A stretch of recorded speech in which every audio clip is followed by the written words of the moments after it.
I return from a place of great evil, where suffering fills the streets. The gilded few live sheltered lives while chewing on succulent meats. When I arrived, I sought a kind soul who could take my coin for the night. To my surprise, a guard on patrol had me arrested on sight. I sat and moiled in that dank cell. I wondered and worried, what was my crime? In anguish and sorrow I wept and I yelled, and lost all accounting of time. Once a day they fed me an evil slop, tasteless starch, wet and gray. Too crude to eat, my spirits dropped, but I lived to tribunal day.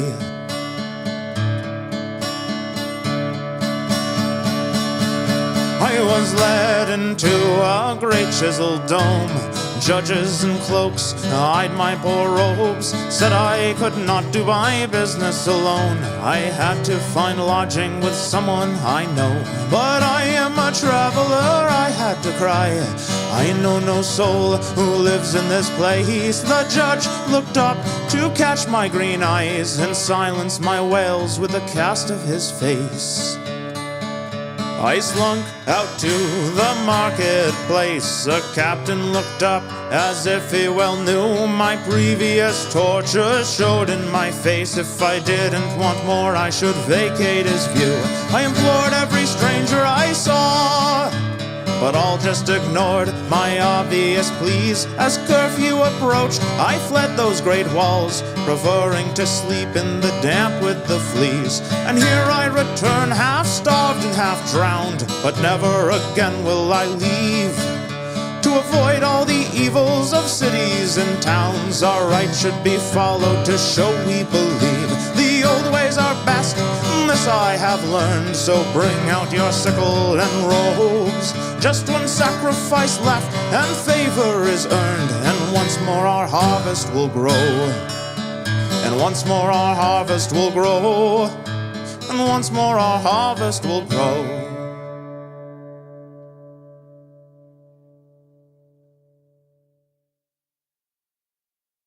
Dallas the piper with Homestead behind him scratched at the horns that grew from his head, put hoof to the soil to travel and toil deep into country where towns to paint red. And he rolled down the road at a good steady pace to escape from the worries he'd left in that place where piping caused fighting in mixed company, and a sensitive bard, not a hoplite was he. So head to the tavern and strum your cathar, for Dallas the piper has come from afar to put each of us properly under the bar. A carouser quite fit to be written in stars. From outside the islands come many strange guests that a king or a lord may need to be set. Hospitality dictates we must show respect, and music and drinking are only correct.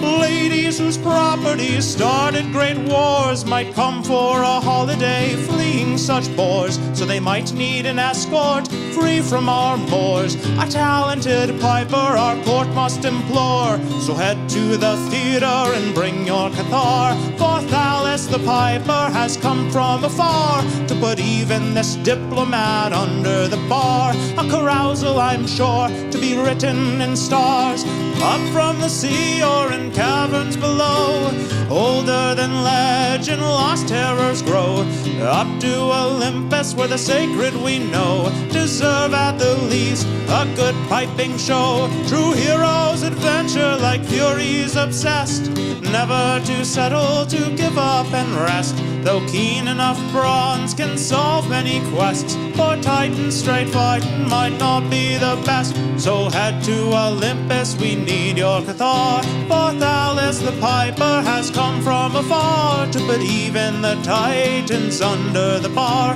A carousing that fate would see written in stars. Head to Olympus, we need your cathar. Dallas the piper has come from afar to put even the Titans under the bar. A carousing that fate will see written in stars.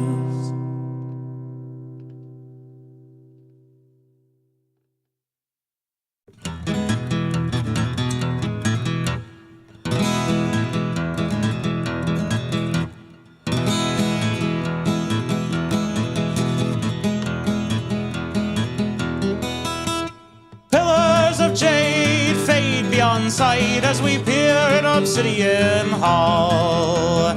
Fragments of refuse, chalky and white, surround the strewn bones by the sacrifice wall.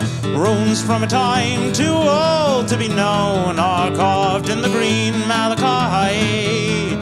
They showed the first seeds Gaia gave to be sown, to bestial progenitors in primeval light. The surroundings are grave, but the wall stretches on, and it tells how the first trees took hold to flourish for aeons before that red dawn, where dark brine and ruin brought horror untold. There the script changes, jagged and raw, as if a new hand went to carve. But this syntax is strange and follows no law. After that, any story is pieces and shards. Runes come to an end, the mural comes in, and the sacrifice shown in detail. The cowled-horned priest who brought the herd in, marks on the bones show what that entailed. Our party is shocked, we back toward the door, but the portal is covered by bars. Obsidian Hall comes to life with a roar. There stand druids with sickles and grotesque cathars. They strum out the notes that bring madness to bear. My comrades fell in with bare hands, possessed and transformed by some curse in the lair. My friends were no longer quite woman or man. Since then I've been trapped in this windowless cell. I cannot know why I was spared. I know I look ragged, I fear for my health.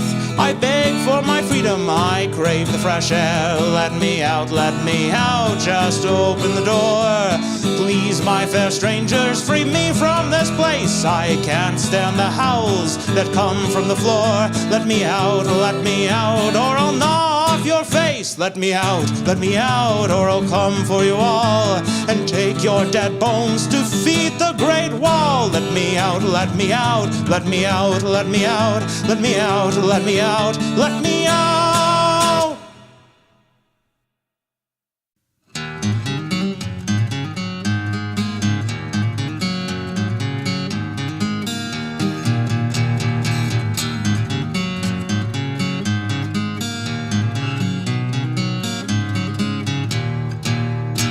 The great skelly beast stood and he faced the waters that burst from the dam.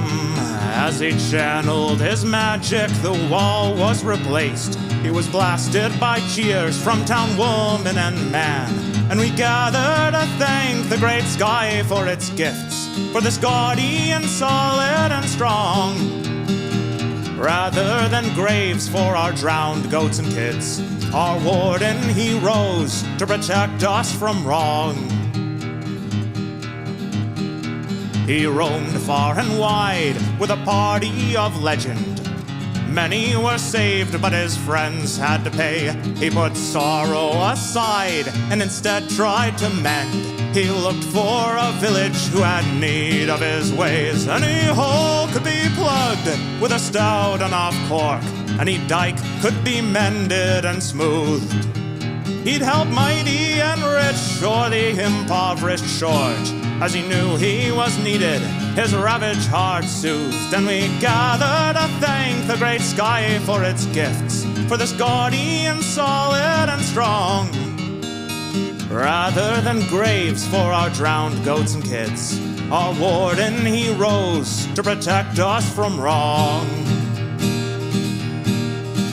For he came to our village, our backwater ditch, and he saw what great misery we kept. Our bedrock would constantly roil and shift. Because of this curse, we died and we wept. In our land he found holes that couldn't be plugged, and dams that couldn't be fixed. And he knew he was needed. With a great tortile shrug, he settled, and now we can safely exist. And we gather to thank the great sky for its gifts, for this guardian solid and strong, rather than graves for our drowned goats and kids. Our warden, he rose to protect us from wrong. And we gather to thank the great sky for its gifts, for this guardian solid and strong, rather than graves for our drowned goats and kids. Our warden, he rose to protect us from wrong.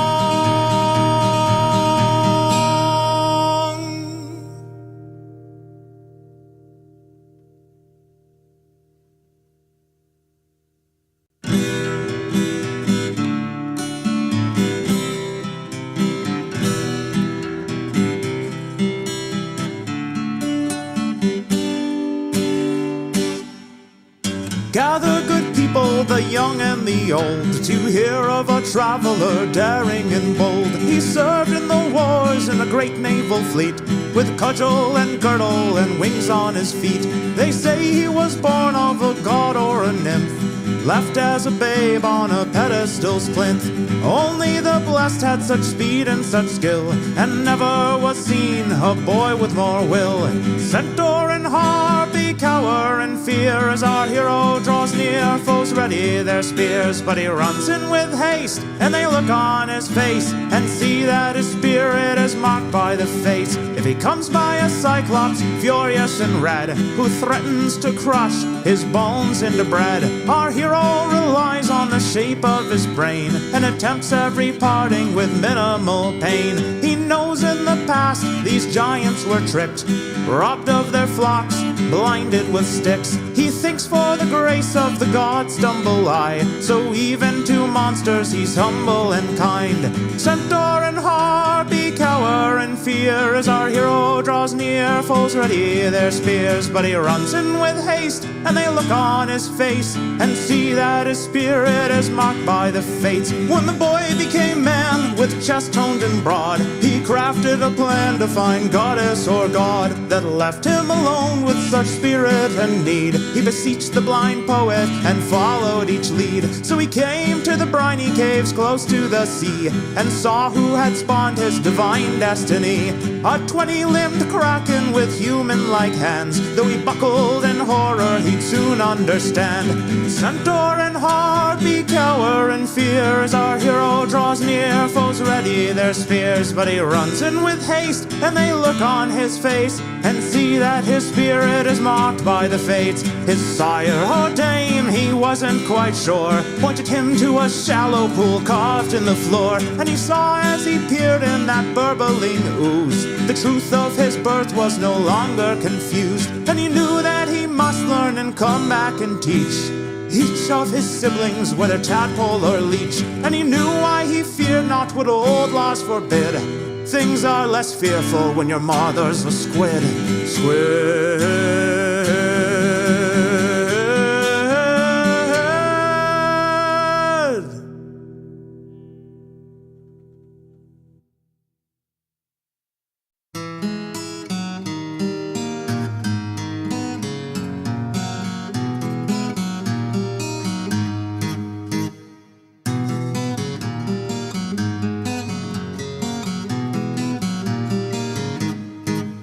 Put hope in the seals to hold us through.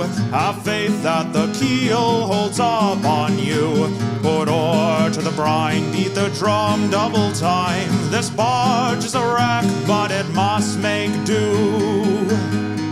It's been barely a week since we left the safe harbor to rescue the sacrifice tied to the rock. Though we killed the sea snake, our sailcloth was raked, and the wind was too mighty to row back to dock. Put hope in the seals to hold us through. Have faith that the keel holds up on you. Put oar to the brine, beat the drum double time. This barge is a wreck, but it must make do. The strain will bring end to the rostrum and rudder if we fail to contend this murderous storm. We've got just one hope in this barrel of rope. Tie pillar to pillar, put shoulder to oar. Put hope in the sea seals to hold us through. Have faith that the keel holds up on you. Put oar to the brine, beat the drum double time. This barge is a wreck, but it must make do. Though close, we must pass through the crushing stones that can render our ship into planks. We have to go fast if we want to get past. Pull, look out, we need every rower in rank. Put hope in the seals to hold us through. Have faith that the keel holds up on you. Put oar to the brine, beat the drum double time. This barge is a wreck, but it must make do. Put hope in the seals to hold us through. Have faith that the keel holds up on you. Put oar to the brine, beat the drum double time. This barge is a wreck, but it must make do. Put oar to the brine, beat the drum double time. This barge is a wreck, but it must make do.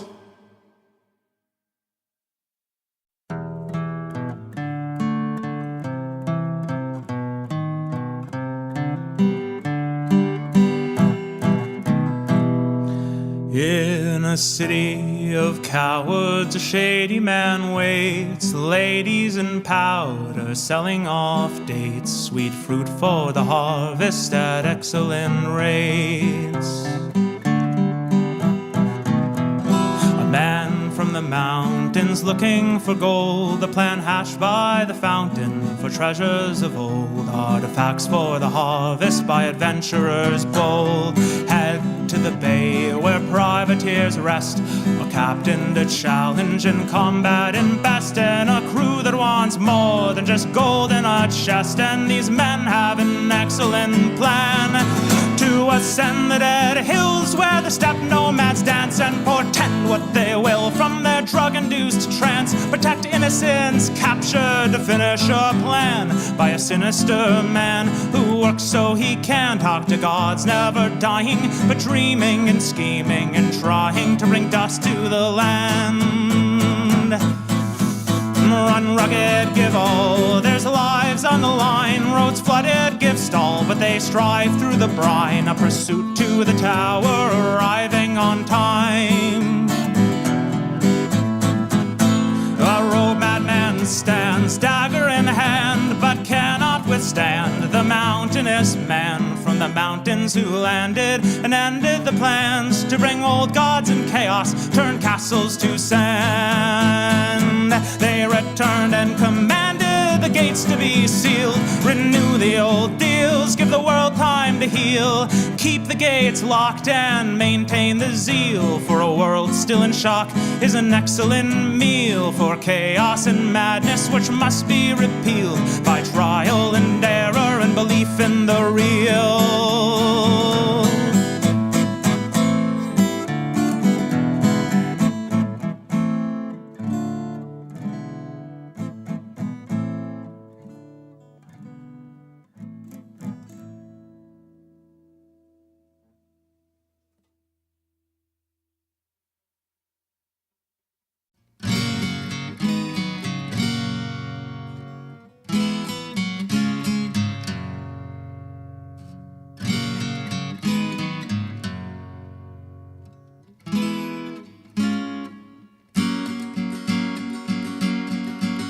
Enjoy our hospitality, our beds and bread and wine.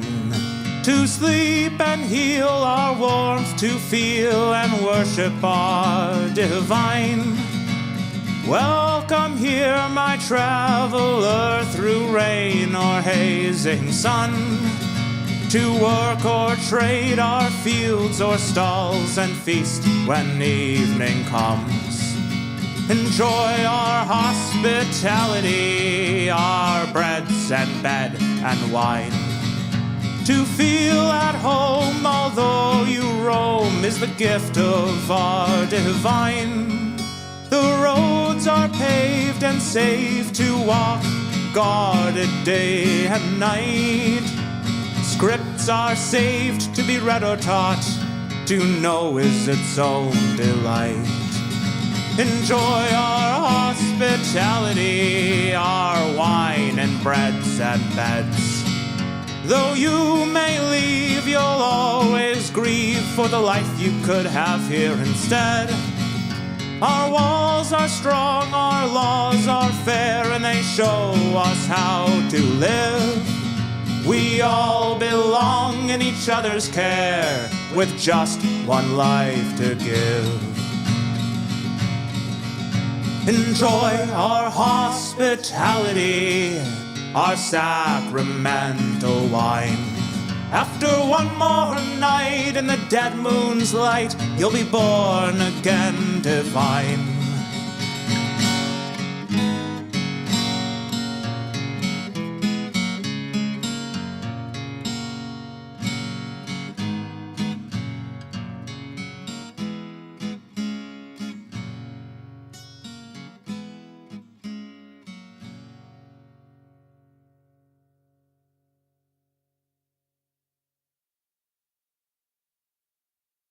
Anahita, mother of water, feeds the rivers, the brooks, and the springs. The naiads are her chosen daughters, and the sea god brings her corals and rings. Our cities were built with her blessing divine by shepherds who heard her burbling call. She showed how the heavens moved over time, and with practice we spread that knowledge to all. Anahita, mother of water, feeds the rivers, the brooks, and the springs. The naiads are her chosen daughters, and the sea god brings her corals and rings. The magi are nothing without River Mother, but when learned travelers come from the west, they walk past the shrines and don't bathe in the water, instead rubbing griefs on their faces and chests. Anahita, mother of water, feeds the rivers, the brooks, and the springs. The naiads are her chosen daughters, and the sea god brings her corals and rings. We humor the men who risk such far travel, who covet our secrets for their fine polity.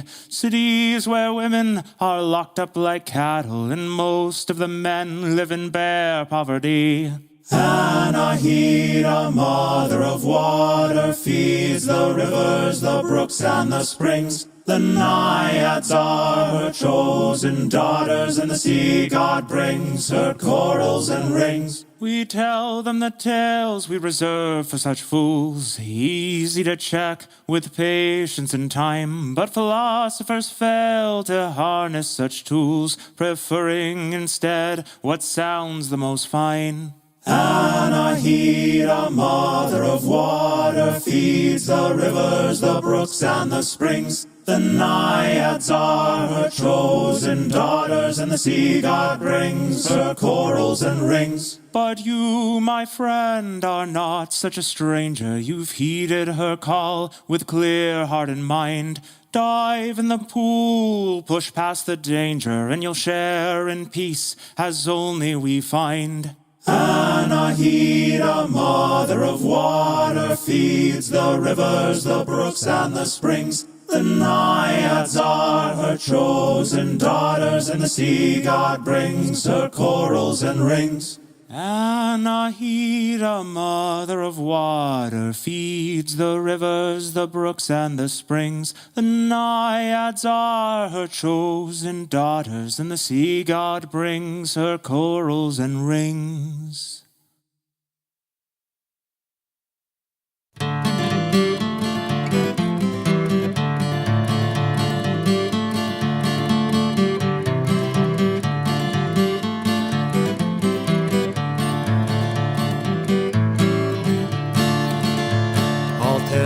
The tale of a brave and noble wanderer who fell into a place not known by men for years, a place underground, older than time or longer, growing in our terrors and our fears.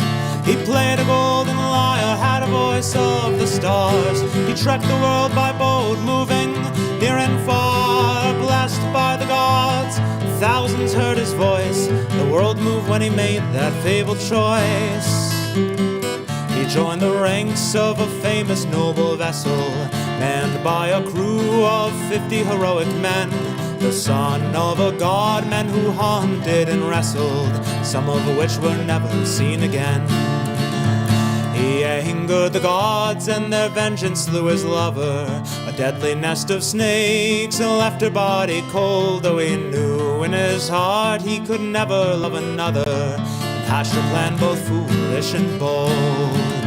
He played a golden lyre, had a voice of the stars. He trekked the world by boat, moving near and far, blessed by the gods. Thousands heard his voice, the world moved when he made that fabled choice.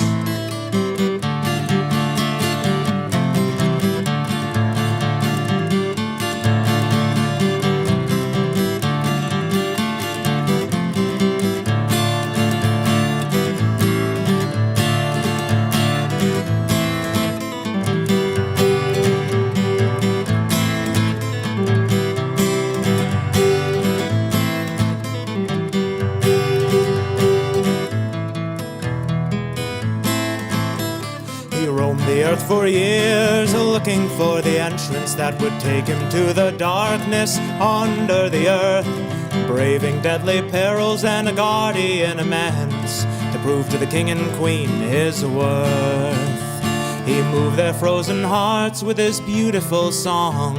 They granted him to leave with his lover and wife if he didn't look behind as he traveled along. They would restore her soul and her life. He played a golden lyre, had a voice of the stars. He trekked the world by boat, moving near and far, blessed by the gods. Thousands heard his voice, the world moved when he made that fabled choice. Alas, curiosity proved to be his downfall. He tried to steal a glance to see if the god spoke true. She disappeared in seconds with a sorrowed haunting call, just as the earth's green meadows were in view. And so ends the tale of our brave and noble wanderer, who tried and failed to bring his love back to the sun. The only chance to restore his true love he squandered, and in that valley his life was undone.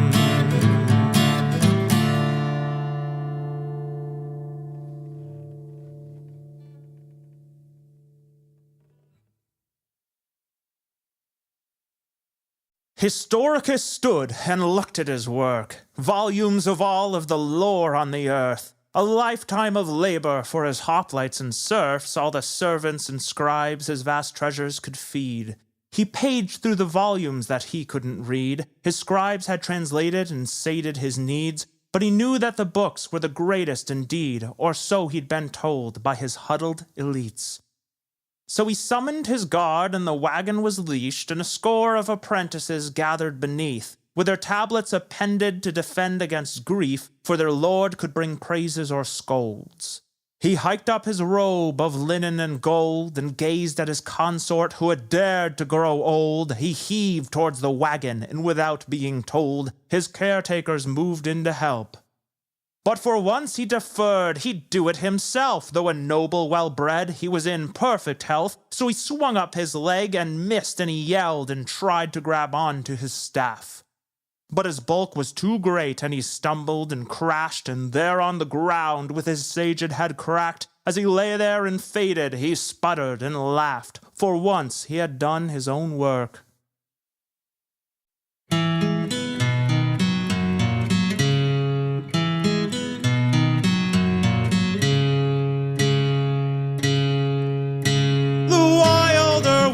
Came down from the hills and camped in the pond that sits mirror still. Spoke to the clod and the beaked and the billed, and rejoiced for her life was fine.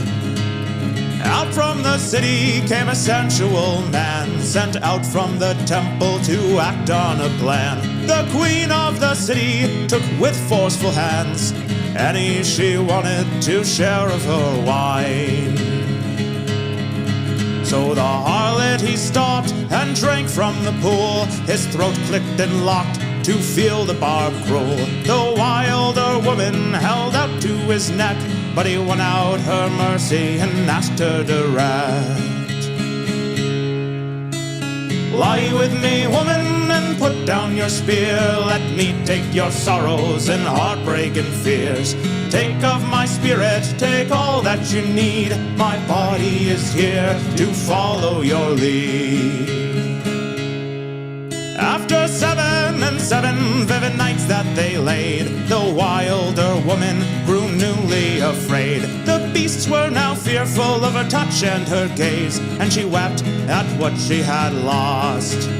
The man saw her tears and softened the pain. He pulled out the beetles and moss from her mane. He spoke of the city and why he had came, and wept at what it had cost. So through 2 more weeks they mingled and talked, wore breeds into sandals with smooth river rocks, tanned hide of a lion for girdle and cape, and walked close together to the great gates.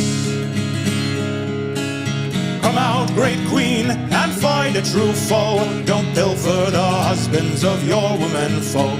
I lost to you humans my tie to the land, so come out, dear monarch, and die by my hand. And out came the queen, in a battle they clashed. 10 seasons they grappled and throttled and lashed. While they struggled, the city trained enforcers unmatched. By the time they collapsed, the queen was dethroned. After waking, both realized just what they had gained. Finding another so strong and untamed, they decided for glory in the great city's fame, to rove and bring great riches home. And they went on their journey, now etched in the stars. The harlot was mournful and wandered afar, and though his adventures are less widely known, he would tell of his lover wherever he roamed. She came from the mountain and sang like the birds, a song of such beauty few mortals have heard. Though our cities will grow to height yet unseen, I mourn for the wilderness robbed of its queen.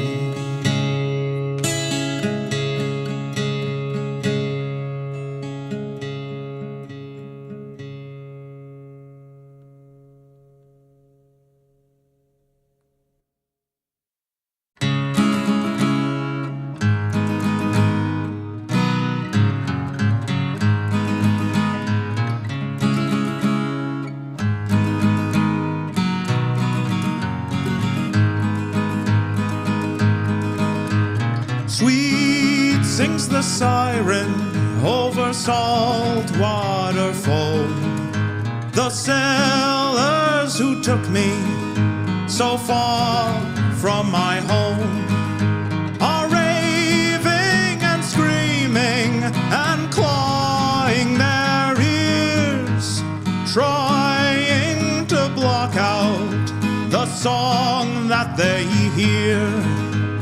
Though I hear the singing, ringing and clear, my heart is not captured by longing or fear.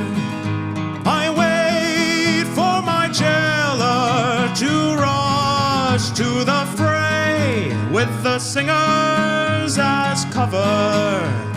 I steal away, though late in the night, without the sun's rays. I hurry my flight while my captors are dazed. But enough of the stars peek through the veil, and I follow with ease the Milky Way's trail. Though I'm born from the stars and I walk on the wind, I still have to hobble through sorrow and sin. Creatures and vagabonds swarm for my light, to keep like a jewel, to warm them at night. I watch the Sphinx leave and stare at my palm. Though her fortune held evil, my heart is still calm. After fortnights of riddles and terrible tests, old questions were answered, and air floods my chest. For leagues out to Stygia, the song could be heard.